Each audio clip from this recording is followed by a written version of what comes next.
So I'd officially like to welcome everyone to our August general meeting for Sydney Hills Business Chamber. I'm going to take you through a bit of an overview of what's been happening in the chamber over the last quarter or so. Our next official meeting is our AGM, which is in December this year as part of our Business After 5, finishing off our year. That will be an in-person event, and at that point in time, we vote in our board for the year ahead and obviously cover off anything officially from a financials point of view. What we will, however, do today is I'm going to cover some of the information about where we're at the end of the financial year that's just passed. So you'll get a bit of a window into that, and those results will be going to the auditors for finalising before the AGM. So what I'm going to do is I'm going to share my screen and take you through our presentation for today. So I just want to make sure that our audience understands what it is that is our purpose as an organisation. And so a really quick overview of that. Our mission as a business chamber for the Hills region is to create a supportive and engaging environment that enables businesses, and we're talking about all businesses, not just member businesses in the Hills region, to thrive, and also to deliver that through our value propositions, which are summarised under 3 key pillars. The first is influence, which means having the right seats at the right tables to influence decisions that impact businesses in our region, providing access to resources, tools, education, and the support services that assist business of all sizes in our region, and creating community, and that's through facilitating connection, collaboration, and celebrating the success and milestones of those businesses. And it's our vision to be recognised as the premier business community in the Hills region. And we know that today many other regions look at what we do and are seeking to learn from us, from both the good things and some of the challenges that we've had, how to continue to improve their regions as well, which is wonderful. And the reason why we do this is because businesses in our area, they need an independent body that's led and run by local business leaders and owners that protects, promotes, and serves their interests across this community, and is also connected to what's happening within local government. So I just wanted to give you a quick overview of who's actually in your leadership team today. So our board consists of 10 positions plus some project officer positions that there is no limit on. Myself as chairperson or chair, and Phil Patelis is our acting deputy chair, and he runs our systems portfolio. Joanne Brooker is our treasurer, and David Kashan is our public officer secretary. And then we have 2 other board members currently, Lee Morgan and John Drury, who are each heading up our marketing and our My Community portfolios. We currently have 4 casual vacancies, and we're in the process of working on our leadership pathways, and that includes both succession plans for our board and our leaders, as well as the recruitment of some additional board members leading into the end of this year and before our AGM. If that's something that you'd like to find out more about, then I do encourage you to reach out to us, and we're happy to take you through that information. Dave Ferris, who was previously our Deputy Chair last year, is in the role of Project Officer, and he's leading our member experience, or MX, part of our organisation, and that's really looking at over everything we do and seeing what we can do to improve the experience for our members. So I mentioned before that we've got those 3 key pillars, and something that the board has been working on is really looking at how do we create some great pathways and frameworks that support delivering on these 3 key pillars. So where we've been working to begin with about late last year, as we began the process of really defining what we meant by influence, which is essentially advocacy style activities, what we meant by providing access, and of course what we mean by community. And we've now been working the next layer down on understanding what kind of framework should be created to support advocacy, and that includes how we collect data and needs and pulse and sentiment, and who we collect that information from, as well as who we distribute that to. And the distribution comes through, of course, our access pillar, and the access pillar is very much of a 2-way street. It's about understanding, well, what forms the framework of the types of resources, the types of content, the types of education and information that we should be providing access to for members and businesses in this community, and how does that get distributed both from a pool I go looking for information, as well as a push. This is information we feel everyone should know about and have access to more proactively. And again, asking ourselves the question of who should each of these pieces of information and access apply to, and at what point in time in their journey with us. On the community side, we're doing the same thing. So this includes things like all of our events and our activities where we're connecting people together. It includes rewards and recognition, and a whole range of other things around collaboration. And so that opportunity framework is really what we're starting to work through. And that's about defining what kind of activities and events, what are the different pathways that we can create, and what kind of partnerships, including alliances, would be appropriate to be able to have in that situation. So there's a few key questions we're exploring at the moment as a board and as a leadership team. The first is, what does it actually mean to belong to the chamber? So we have currently one size fits all style membership. And that's wonderful. That keeps things really simple, and that's probably served us really well until this point. But there's been recognition over the last couple of years that there are very different types of businesses in our community of different size and particularly different maturity in their business cycle. And they may need different things from us. They might want to engage and participate in different ways. And being able to provide a differentiation between benefits and connection opportunities and engagement is something that really we need to be defining and providing. And so we're working quite hard on that at the moment as a board to understand what those might look like, with the intention that we may be rolling something new out in that space in the early new calendar year. But we're seeking quite a bit of input from members of different types to help us formulate that process. Also, we talk about being recognised by who. Right now we're recognised by our peers, probably more than anything else, and by our general business community as a premier organisation. But should we be recognised in other ways, and why, and how would we go about doing that? And what benefit would that bring to our members and to our business community? The third thing that we're looking at is what information should we be connecting businesses to, and how we do that through that framework of access. And most importantly, our goal is about how we create deeper wells of participation instead of higher fences of entry. There are 20 to 30,000 businesses in our community in just the Hills LGA alone, and not every one of them is going to become our member. And that's okay. We don't expect we'll have 30,000 members in the next 5 years. But there are lots of ways that businesses in our community could be connecting with us and engaging with us so that they are able to get the benefit of what a business chamber does to serve them.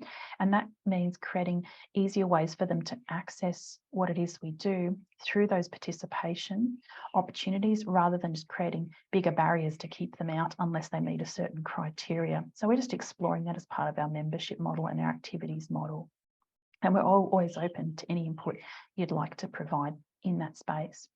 So, of course, whilst we're doing all of that, we are also balancing all the day-to-day activities and still making sure that we're running all the events and delivering all the different My Community services and a whole host of other things, plus a lot of short-term fixes and improving processes has been continuous during this last 12 months. The team's working very hard on that. And of course, everyone's a volunteer. So all of our leadership team are volunteer members. They're business owners and leaders as well. So there's a limit to what they can do in any given day. We have one amazing staff member with Richard Holland, who's focused almost entirely on connecting with members to help them along their journey and to make sure that they're accessing the support and the benefits that they need. So we're looking at how we expand our teams to be able to do more and to be able to achieve more. So I mentioned we've really got some 4 priority activities that we are trying to make sure all of what we're doing focus towards this year. The first is around membership growth. That's about targeting businesses that can add value to the rest of our chamber members and also growing our leaders so that we're able to have the many hands making lighter work as we continue to grow. We're sitting around about, I think it's about 380 members as at today. We're averaging somewhere around about a dozen to 20 new members a month, which is fantastic. But we're also retaining, which is point 3 there, almost all of our members. And we're really happy that people are staying with us and they're engaging more with us. And a lot of our members who have been a little disengaged over the last couple of years, probably because of COVID and the challenges they've had in their business, are actually re-engaging with us more now and starting to get more deeper involvement, which is really wonderful to see them doing that after a difficult period of time for them and their business.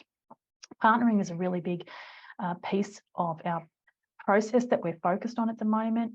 We've been working on making sure that our sponsorship programs are of high value and are delivering well. We've also been working on all of our support partnerships and some new ones that are coming. And the next stage of that is our alliances program, which essentially allows us to align ourselves with other membership style organisations or similar, and expand the benefits we're able to add to our members by aligning ourselves through those other services, who probably wouldn't have any real reason to be a member of our organisation, but what we can deliver and what they can deliver in collaboration together will provide some great output and outcomes for our members and our business community as well as theirs. And of course, the foundations. A big part of what we've done over the last 2 years is really improving processes and policies, really making sure that our budgeting process is quite detailed, and a lot of the governance type stuff is what we've been working on to improve so that we feel really secure in that. So a really quick overview of our current finances. So Joanne Brooker is an apology for today, but she's given us an update. So there's two parts of this. The first is as at 30 June, where we sat. These are unaudited results. So we had account balance as at 30 June of $68,348 with total assets of $137,954. And that included accounts receivable and debtors of a bit over 42,000.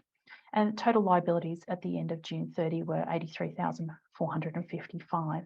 Now, you as a member have the ability at any time to request access to any of the policies, any of the financials that we have. So if you ever have any questions about our finances, then please feel free to contact me or contact Joanne to have a discussion, and we're happy to take you through there. We do act as transparently as we possibly can with all of our members, because that's the way we want to run our organisation. Currently, financial year to date, we're only really a month in. We're sitting at 48,180 with a surplus of just over 12,000. So there's a few things that are in the works at the moment that we're making improvements on. We're looking at different payment platforms that are going to offer us a bit more flexibility, but obviously keep our costs down. And of course, are not going to add more administration or labour to what we do.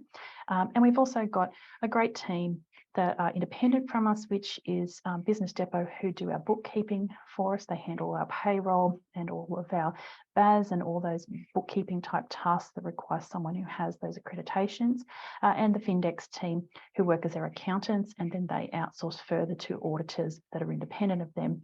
And these results for the end of financial year will be going to the auditors shortly, so they'll be ready for our AGM a little bit later in the year. Dave Kishan is our public officer, and a really quick update from him, and here's an apology. Our budgeting process is well underway for this current ending of this calendar year and into the new year. So we tend to do a bit of a rolling budget because we're constantly looking at what the actuals are in comparison to what we forecast. It is quite difficult as an organisation because we're kind of at the whim of whatever happens, like most organisations. When there's an economic change, when there's interest rates, people will disengage, then they re-engage. And we've had quite a fluid year when it comes to a lot of our planning around events and activities in particular. And that does have an impact on our budgeting process as we keep trying to forecast accurately and I suppose, cutting our cloth to make sure that it's actually going to meet the budget we have and that we're not overspending where it's not suitable to do so. So we're doing a lot of forecasting, and we're also reflecting on that each quarter to make sure that we're on track and not being unrealistic. All of our ASIC ATO obligations are completely up to date, and we completed our ISO audit for the year in July with the quality.com team, and so that's been completed, and we've been certified once again with ISO 9001. And one of the key things that Dave Kishan and Dave Ferris are involved in driving, and they're including other members as needed on working groups, is around that member experience and the leadership pathways, which are the first pilot has literally just begun last week to get started on that. So very quickly, an overview of our marketing. Marketing is a challenging space, and the main reason why it's a challenging space is because it takes a lot of money to market an organisation like ours. But at the end of the day, we don't have lots of money to burn. So we're very, very careful about when and how we're spending our money when it comes to marketing. But it's really important that we are investing in reaching out beyond just our existing member base. We've got a very good social media database that we've built up over the last couple of years, which we're engaging with, and we're really starting to see a lot of the flow-on effect of that with new people who are inquiring about the chamber, coming to information sessions, and then becoming members, which is wonderful. But also what we're seeing is our event marketing is continuing to improve.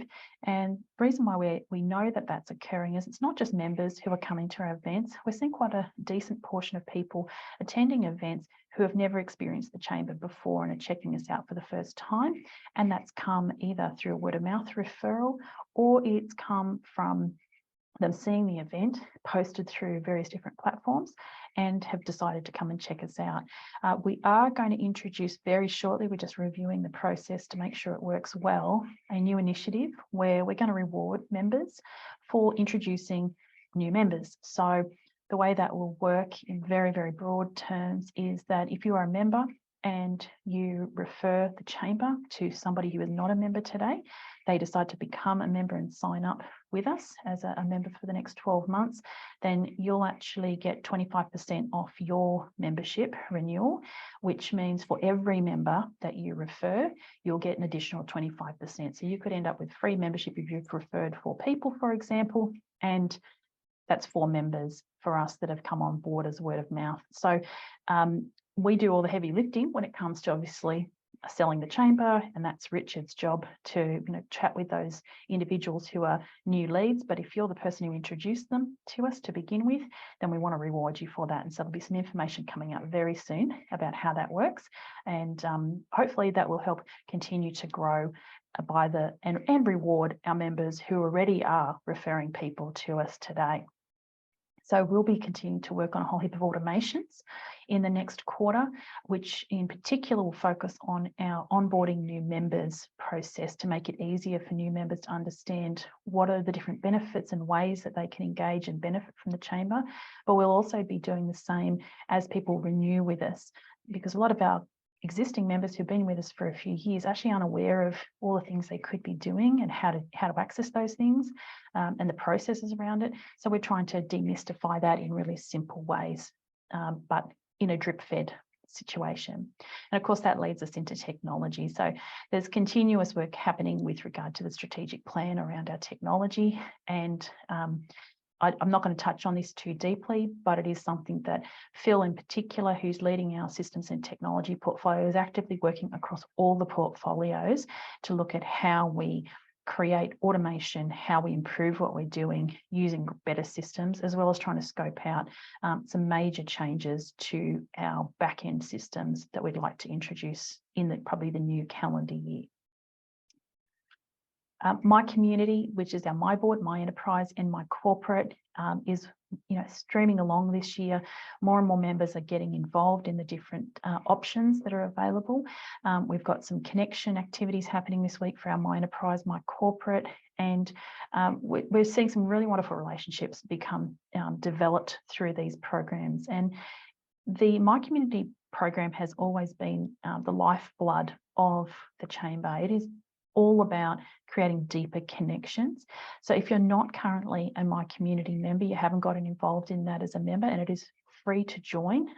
If you're a member of our organisation, any of our My Board, My Enterprise and My Corporate groups, then reach out to John Drury and he'll be happy to connect you with the leaders for each of those teams, and then we'll get you involved. In the Hillshire Council, this is an area that they support us through their alliance, because they understand that this is a really important part of creating a well-connected, deeply relationship connected business community. So they're one of our key supporters of this space. Now, the other thing which we just note there in item 4 is our youth and job pathways. We're working together with the other chambers across Northwest Sydney, and we have a job skills employment pathways forum with key stakeholders everyone from education service providers, recruitment service providers, and key business people who are going to come together in October as part of the Wexpo forum and look at how we can solve some of the problems and gaps between people who are looking for employment and those coming out of universities and TAFEs who need internships, work experience, and all those opportunities. And of course, businesses who are desperately trying to find good staff and are struggling to be able to find them. So we're looking at how we can address those gaps. And if that is something you're interested in, then please reach out to me and we're happy to include you on the invitation to that particular activity. I'm not going to touch too deeply on all the different things we do when it comes to member connection, but needless to say, this year we run 45 events, which includes all of our business connection activities, which is your business after fives, your breakfasts and your lunches. There's the Connectors program, which is sponsored by the team at Malfa, supporting that, which helps people connect better at the events and meet new people. Our golf days sponsored by Castle Hill BMW, which are growing more and more each quarter. And we've also been doing our business, our Women in Business coffee catch-ups, which is a bit of a new, very informal activity, which just allows women who are business owners and leaders to catch up and build relationships in our community every couple of months. And the big one, which is coming up, which is on September 6th, which you'll start seeing information come out this week about, is our Northwest Sydney Regional Business Summit. And this used to be called Chairman's Lunch. So that's if you were familiar with Chairman's Lunch over the last few years. We've just changed the name and made it something a little bit more general, which is specific around Northwest Sydney and the business community. But that will be a huge event, which we're expecting about 250 odd people to attend. And there are some opportunities for sponsorship that are currently available for that event. So please give Richard Holland a call if that's something you're interested in. Member experience, there's a few key things that are being developed. The welcome teams have gone into swing for the last few events, and that's really wonderful to see people at the door greeting our guests and making them feel welcome. And then as you get into our events, that's where you're connecting with our connectors teams, which come from our My Board groups. And we're starting to capture feedback at every single event to help us improve what we're doing all the time. So you'll see a QR code at the end of every single event. We're capturing usually between a dozen to 30, depending on how big the event, pieces of feedback, which is helping us continuously change and improve what we're doing. And one of the things we're also looking at as a part of our membership benefits review is what the life cycle of members is and how we can help them engage better at different stages of that life cycle of their participation with us. We're growing a huge number of members over the last few months. I think we've had something in the vicinity of 40, 50 new members just in this first part of the year, which is wonderful. Information sessions, we're getting about a dozen people attending those. We're probably having obviously more who are registering, but at least a dozen who are coming along. And that first 90 days process is something that Richard's really investing in, and we're getting amazing feedback about how that's really helping our new members become more engaged and involved in Chamber quicker and be able to access the benefits and the activities and immerse themselves in the community and feel welcome much sooner. So we're going to be expanding that process continuously, but obviously seeking feedback. Education, the one thing I want to mention here, besides the fact that we're working on the key framework around access to information and education and training, is our Business Minds podcast. So our Business Minds podcast is fantastic. We've got about 10 to 12 episodes already out. There's a new one every few weeks. We are now looking for people to interview. We've already gone through the first lot of people on our interview list. So if you would like to be interviewed as part of the Business Minds podcast, then all you need to do is contact Leanne Shelton, let her know that you'd like to be on the interview list, and we can slot you in. We're looking to do one interview a week, and we've got several hosts from our membership who are actually running those interviews, which we'll be expanding the team on as well over the next couple of months. But if you haven't actually gone and seen the Business Minds podcast, I would highly recommend jumping onto our website. You'll find Business Minds under our programs information, and it's on Spotify. It's on all sorts of different channels, and you can just put it on continuous feed, so you can just go through each episode. But there's a real diversity of information and episodes already on there that are worth checking out.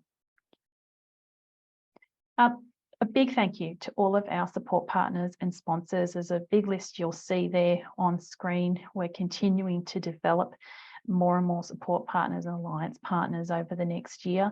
But this is the team who are supporting us today, and we really appreciate all that they do for us in their own different ways.